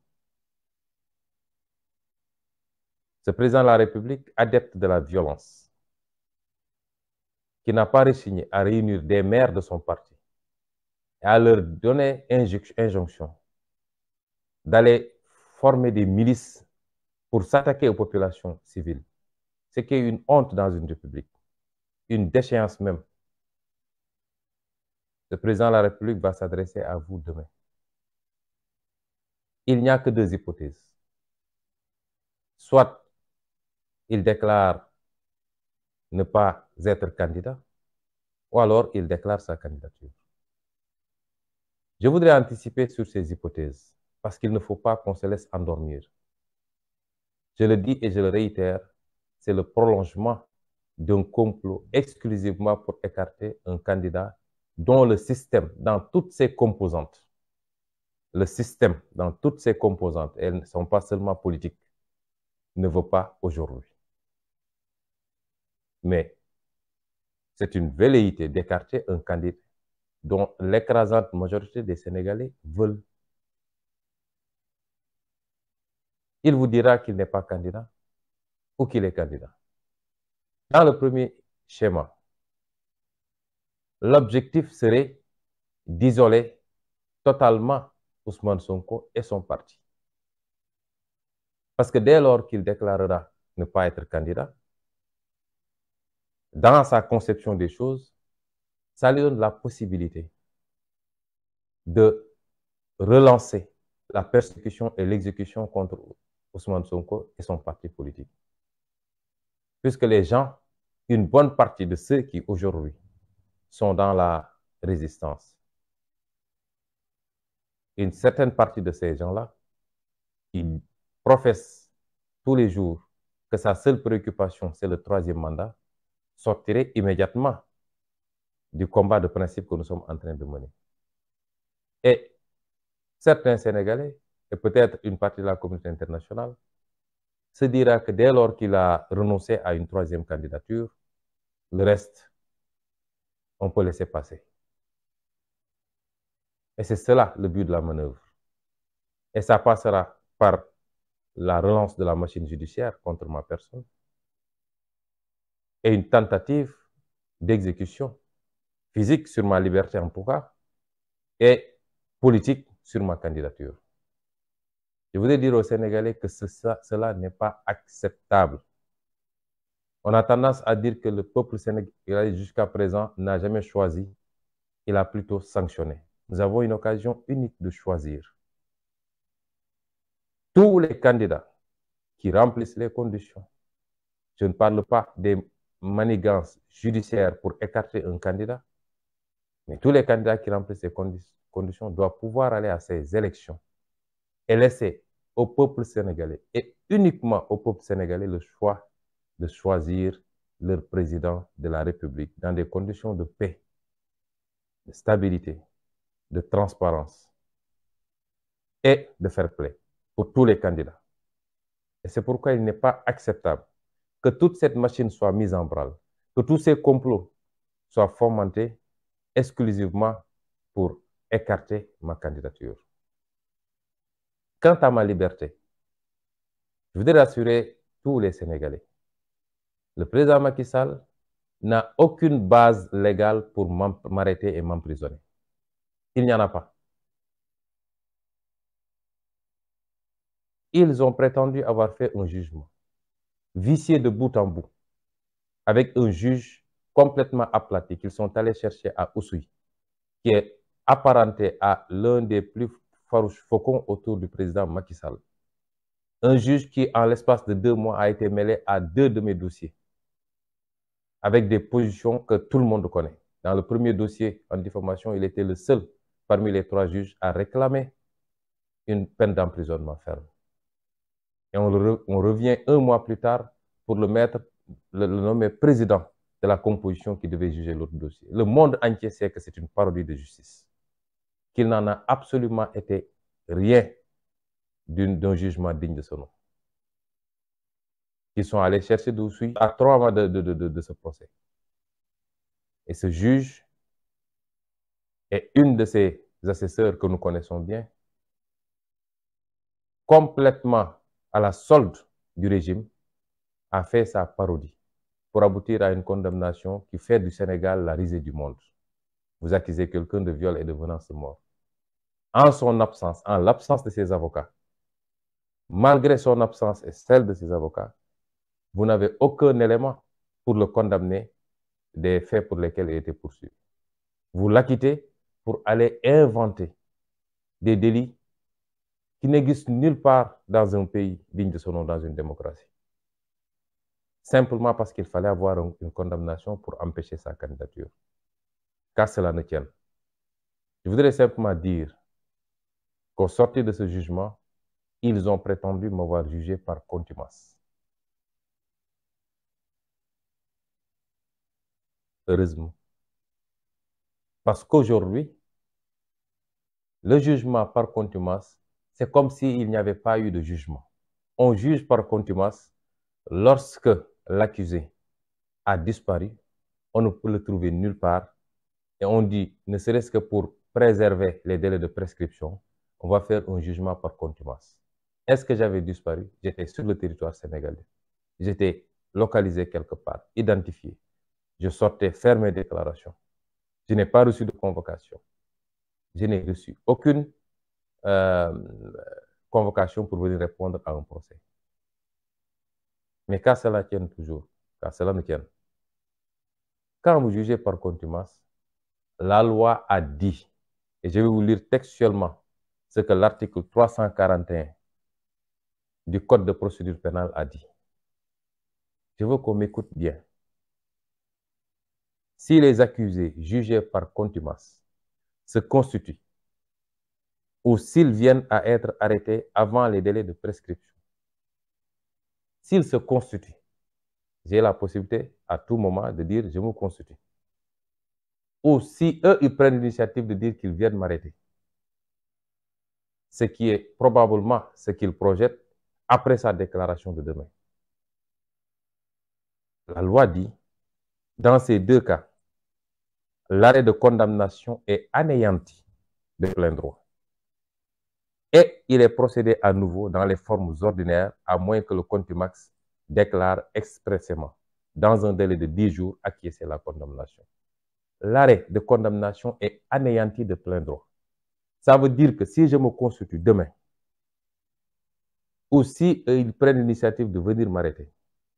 s'ils m'arrêtent à 8 heures, ils doivent me libérer à 10 heures. Parce que l'arrêt est anéanti. Il n'y a pas de condamnation. Vous ne pouvez pas retenir quelqu'un qui n'est pas condamné. La peine est anéantie. Vous ne pouvez pas retenir quelqu'un s'il n'y a pas de peine. Immédiatement, ils doivent procéder à ma libération. Et ceci est d'autant plus vrai que quand les dispositions de l'article 341 renvoient en disant qu'il doit être procédé dans les formes ordinaires, l'arrêt et tous les actes qui tournent autour de l'arrêt ayant été anéantis, cela veut dire qu'on revient à la situation ante à partir du moment où l'ordonnance de renvoi a été faite. On est dans cette situation-là. J'ai été placé sous contrôle judiciaire. Personne aujourd'hui ne peut révoquer ce contrôle judiciaire parce que le juge d'instruction qui m'a placé sous contrôle judiciaire est désormais dessaisi du dossier dès lors que le renvoi a été prononcé. Le procureur n'est pas habilité à prononcer un mandat d'arrêt et le président du tribunal est le seul habilité à le prononcer, mais seulement lorsque le procès et la date du procès est retenue et 3 jours avant le procès, si je me présente à l'audience, il a le droit de dire est-ce que je le laisse comparaître libre ou alors est-ce qu'on le retient le temps du procès. Dans toute autre situation, je répète ce que j'ai à dire. Le président Macky Sall, puisque c'est lui qui actionne le procureur, si aujourd'hui on se lève pour dire qu'on arrête Ousmane Sonko, il ne faut pas que les gens pensent que c'est le procureur. Non, c'est le président Macky Sall lui-même qui aura décidé de procéder à l'arrestation d'Ousmane Sonko. Je dis aux Sénégalais que s'il m'arrête à 8 heures, maximum à 10 heures, je dois revenir chez moi. Dans toute autre situation, on serait dans une détention arbitraire, comme ils ont l'habitude d'essayer de le faire depuis mars 2021, le 3 mars 2021, lorsqu'ils m'ont illégalement arrêté sur la route du tribunal. Et dans ces schémas-là, j'appelle tout le peuple sénégalais à se lever comme un seul homme et à sortir massivement au nom du droit à la résistance que j'ai toujours invoqué dans mes propos. J'appelle tout le peuple sénégalais, dans toutes ses composantes, à se lever massivement, à sortir. Et cette fois-ci, à en finir avec ce régime criminel qui ne respecte absolument ni la loi ni le droit, qui piétine les institutions et qui n'attend que pour le dessein de son tenant, qui est le président Macky Sall. L'autre schéma, c'est que le président Macky Sall déclare sa candidature. Ce qui ouvrirait un front apparemment plus vaste, puisque de l'avis de certains, la candidature du président Macky Sall est l'affaire de tout le peuple sénégalais. Certains pourraient être amenés à penser que la candidature de Sonko est l'affaire de Pastef, ce qui n'est pas le cas. Parce qu'aucun parti n'élit un président de la République. Aujourd'hui, les Sénégalais qui veulent de la candidature d'Ousmane Sonko et qui sont prêts à voter pour Ousmane Sonko, qui sont des milliers, voire des millions, ne sont pas tous de notre parti politique. Ils peuvent être des sympathisants. Mais c'est une question de principe. au nom des principes et des valeurs, au nom de la démocratie, devrions-nous continuer à accepter qu'un seul homme parmi 17 millions ait un droit de vie et de mort politique sur qui il veut, et à chaque élection présidentielle, ait le pouvoir, en instrumentalisant une justice totalement aplatie, de dire tel sera candidat et tel ne le sera pas. Et c'est pourquoi ce combat n'est pas le combat de Pastef, encore moins d'Ousmane Sonko. C'est un combat de tout le peuple sénégalais. Mais dans cette seconde hypothèse où le président Macky Sall déclarerait sa candidature, je crois qu'il incombe à tout le peuple sénégalais de se mettre debout, de lui faire face et de dire non. Dans tous les schémas, le premier comme le second, nous avons l'obligation historique d'abréger, d'en finir avec ces méthodes de notre temps, qui coûtent trop cher à ce pays, en termes de vies humaines, en termes de dégâts matériels, en termes d'atteinte à l'intégrité physique de jeunes Sénégalais à la fleur de l'âge. Nous ne devons plus accepter cela. Et c'est pourquoi, si on doit mener un combat, il faut qu'il soit définitif cette fois-ci. J'en appelle donc à un sursaut national. Si je pouvais avoir un terme plus fort que le gatsa-gatsa, je l'aurais utilisé en ces circonstances. Les jours et les semaines à venir seront cruciaux pour notre avenir. Il ne dépend que de nous, soit d'affronter notre destin, ou de baisser les bras et de laisser Macky Sall et son clan dérouler selon leur plan machiavélique. J'appelle le peuple sénégalais encore une fois à se mettre debout pour dire non. Et j'en profiterai pour lancer un certain nombre d'appels. Je lancerai d'abord un appel à notre armée, notre vaillante armée nationale. S'il y a un corps qui fait l'unanimité dans ce pays, c'est l'armée nationale sénégalaise. S'il y a un corps qui n'est jamais contesté ni critiqué, c'est l'armée nationale sénégalaise. Ceci est le fruit d'une tradition, d'une attitude, d'un comportement, certes loyaux, mais fondamentalement républicain. L'armée nationale a toujours été du côté du peuple sénégalais. C'est pourquoi ce peuple sénégalais est fier de son armée. Tant que vous êtes dans des tranchées en train de vous battre pour conserver, préserver l'intégrité nationale, vous êtes nos héros. Et vous avez notre soutien à tous, sans exclusive. Tant que vous êtes sur des théâtres d'opérations internationaux où vous défendez les couleurs du Sénégal, vous faites notre fierté. Mais n'acceptez pas qu'on vous implique dans le jeu politique intérieur. Ce n'est pas le rôle de l'armée nationale. Rappelez-vous de l'attitude, de la posture hautement républicaine de défense des intérêts du peuple du général Jean-Alfred Diallo quand il était à la tête de l'armée, après les événements ou au moment des événements de mai 68. Sa fameuse lettre adressée au président Senghor, où il lui intimait même l'ordre de ne pas mater le peuple, de revoir la taille de son gouvernement, de nommer des technocrates qui soient au service du peuple. C'est cela qui est attendu d'une armée républicaine, d'une armée du peuple sénégalais. Vous n'êtes pas une armée de Macky Sall. C'est le peuple sénégalais qui vous équipe, qui vous arme, qui vous paye vos salaires, qui vous paye vos uniformes. Ce que vous devez, vous le devez au peuple sénégalais. Aux dirigeants actuels de l'armée, je rappelle que vous avez un lourd héritage. Et l'histoire vous regarde et vous jugera. N'acceptez pas que le président Macky Sall, après avoir avili tous les segments, la justice, la fonction, la haute administration, tous les segments, qu'il s'en prenne cette fois-ci à l'armée pour faire jouer un rôle qui n'est pas le vôtre. Si je dis cela, c'est parce qu'on a remarqué depuis quelque temps que pour une quelconque manifestation, c'est l'armée nationale qui est sortie, mobilisée dans les rues et les ruelles de Dakar. Ce n'est pas le rôle de l'armée nationale. Aujourd'hui, en France,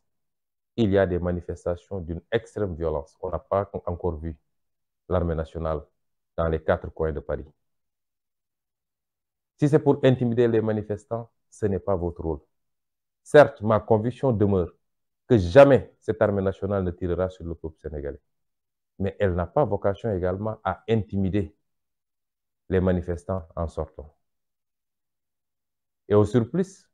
l'armée nationale n'est pas outillée pour le maintien de l'ordre. Si on vous fait sortir pour garder des bâtiments publics, des lieux de pouvoir, mais de plus en plus même des magasins de grande distribution, si aujourd'hui les jeunes fonçaient sur ces locaux, qu'allez-vous faire? Ouvrir le feu sur ces jeunes? Puisque vous n'avez pas des outils de maintien de l'ordre, vous n'avez pas de grenades lacrymogènes, vous n'êtes pas formé pour le maintien de l'ordre. Je considère que vous devez être à tout moment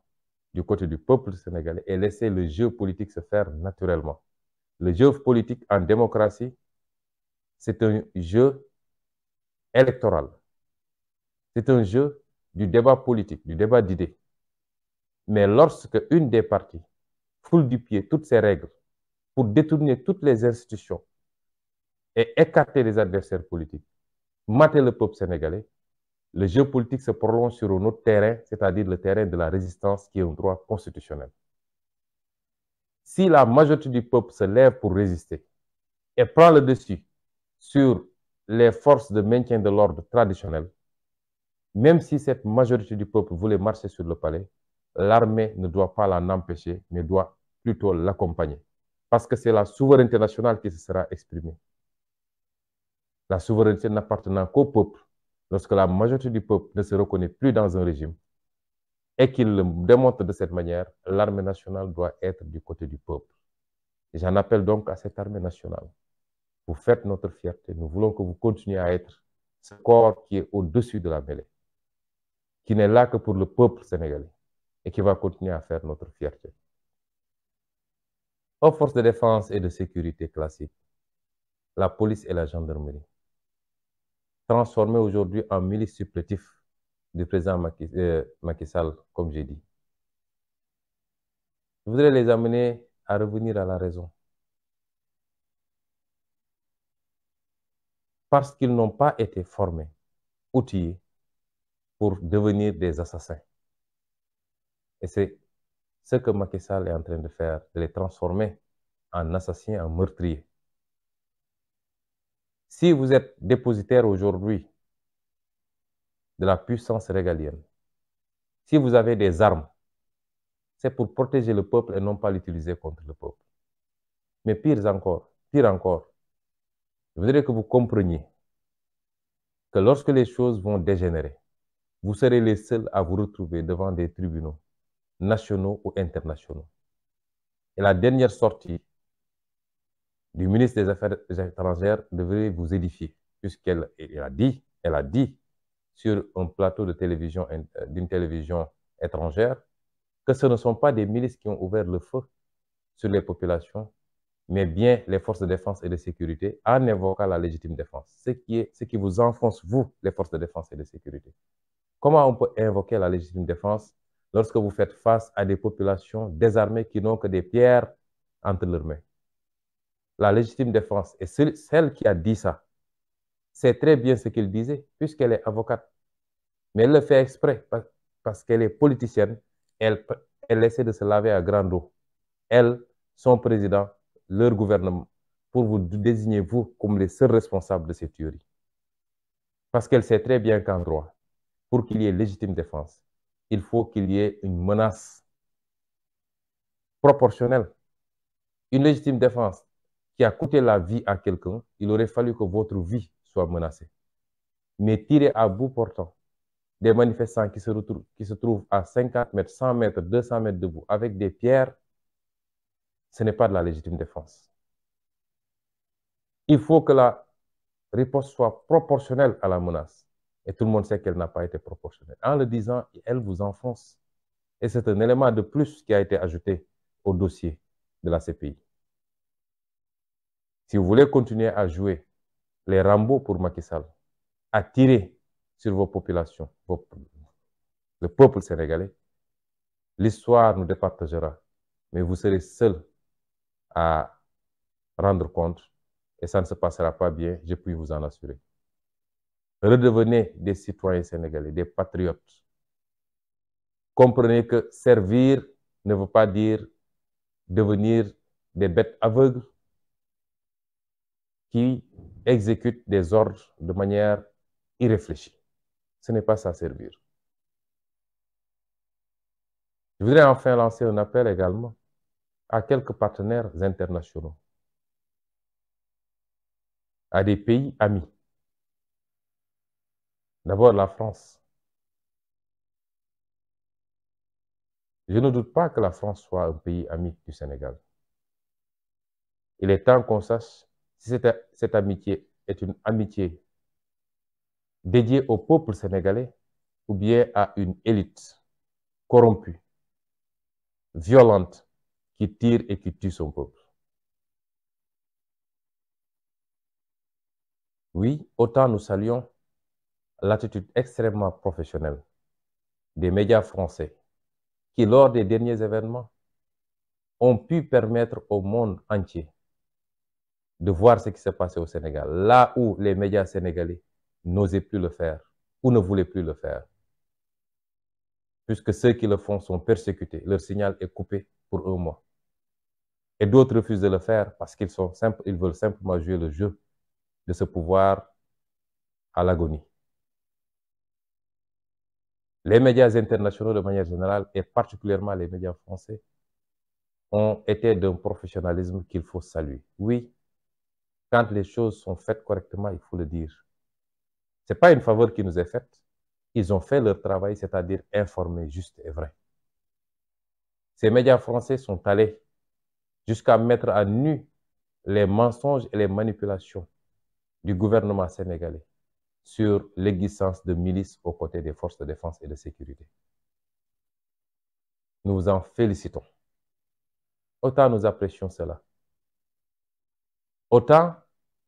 nous respectons le communiqué du gouvernement français qui semble refléter la nouvelle doctrine française de neutralité, signifiant que le gouvernement français ne soutient ni le pouvoir ni l'opposition, mais se donne le droit d'être en contact avec tout le monde et de discuter avec tout le monde. Mais autant nous espérons que tout cela ne cache pas un double langage. Et pour cela, je souhaiterais demander au gouvernement français d'arrêter de collaborer militairement, policièrement et en tout autre terme de ce genre avec le gouvernement sénégalais pour les 7 prochains mois. Oui, tous les pays ont le droit d'entretenir des relations de coopération sur les questions de sécurité, de maintien de l'ordre. Et tous les pays ont le droit d'approvisionner ou de s'approvisionner en matière de matériel de gestion de l'ordre public. Mais lorsqu'un régime vire à la tyrannie, à la dictature, lorsqu'un régime tue et tire sur sa population, aucune démocratie digne de ce nom ne doit se permettre d'équiper ce régime, de l'approvisionner et de lui fournir les moyens de ses crimes. Et c'est pourquoi nous voudrions demander à la France, pour les 7 mois qui nous séparent de cette élection présidentielle, de s'abstenir de tout approvisionnement en matériel de répression du gouvernement sénégalais, de s'abstenir d'envoyer des conseillers militaires, policiers ou gendarmes, particulièrement, aux côtés du général Moussa Fall ou du commissaire Yag, qui sont les exécutants froids de cette besogne, de cette basse besogne de Macky Sall consistant à terroriser ces populations. Nous en appelons à la sagesse de la France, si tant est qu'elle soit, qu'elle demeure encore cette amie du peuple sénégalais. Nous en profitons pour inviter Le gouvernement français a resté à l'écoute, a essayé de colmater ces fissures qui tendent à devenir des fractures très profondes, des fissures sociales constatées au niveau de la nation française. De ne pas suivre les sirènes des va-t-en-guerre qui conseillent la répression aveugle. Ce n'est pas la solution. D'être à l'écoute, de discuter. Je voudrais également lancer un appel à un pays nouvellement ami depuis l'arrivée de Macky Sall avec le Sénégal, qui est la Turquie. Puisque l'essentiel du dispositif de répression actuellement au Sénégal,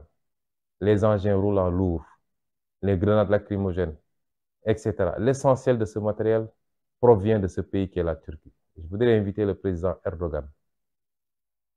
à cesser tout approvisionnement en matériel similaire jusqu'à ce que le pays traverse cette zone de turbulence. Autrement, il se serait constitué complice des agissements du président Macky Sall parce qu'il aura fourni les éléments de répression. Il aura fourni les armes qui ont permis de tirer sur le peuple sénégalais. Nous tenons à garder ces relations d'amitié, de cordialité avec tous les partenaires du Sénégal. Et nous invitons tous ces partenaires du Sénégal à accompagner le peuple sénégalais et non pas une poignée de dirigeants assoiffés de pouvoir et de sang. Nous invitons tous les partenaires du Sénégal. Ce que j'ai dit est valable pour tous les partenaires du Sénégal. Nous les invitons à être du côté du peuple du Sénégalais et non pas de la répression contre le peuple sénégalais. Chers concitoyens, les jours à venir risquent d'être des jours difficiles. Je voudrais vous inviter à vous tenir debout. Nous ne devons plus être dans des postures défensives parce que jusqu'à présent, nous avons attendu que le régime de Macky Sall pose des actes pour réagir. Désormais, il nous faut agir. Il nous faut agir pour la libération de nos détenus politiques. Nous devons l'exiger. Nous devons sortir massivement dans les rues les prochains jours pour réclamer la libération de ces otages politiques. Nous devons sortir, faire face au régime de Macky Sall pour que cette détention administrative, qui est un crime en droit international contre ma personne, prenne fin le plus immédiatement possible. Nous devons sortir massivement pour affronter le régime Macky Sall et lui dire que ce ne sera pas à lui de choisir aux Sénégalais les candidats qui devront s'affronter pour la prochaine élection présidentielle, mais encore moins le prochain président de la République. Nous avons autant de raisons de faire face à ce régime agonisant. Et c'est pourquoi je vous demande, ne serait-ce que pour la mémoire de ces dizaines de jeunes, on en a une cinquantaine qui sont décédés aussi aujourd'hui, ne serait-ce que pour la mémoire de ces jeunes, nous n'avons plus le droit de baisser les bras. Je vous invite, pour notre intérêt, pour notre destin commun, pour l'intérêt de nos enfants et de nos petits-enfants, à ne pas baisser les bras et à rester debout pour terminer ce combat. Je vous remercie.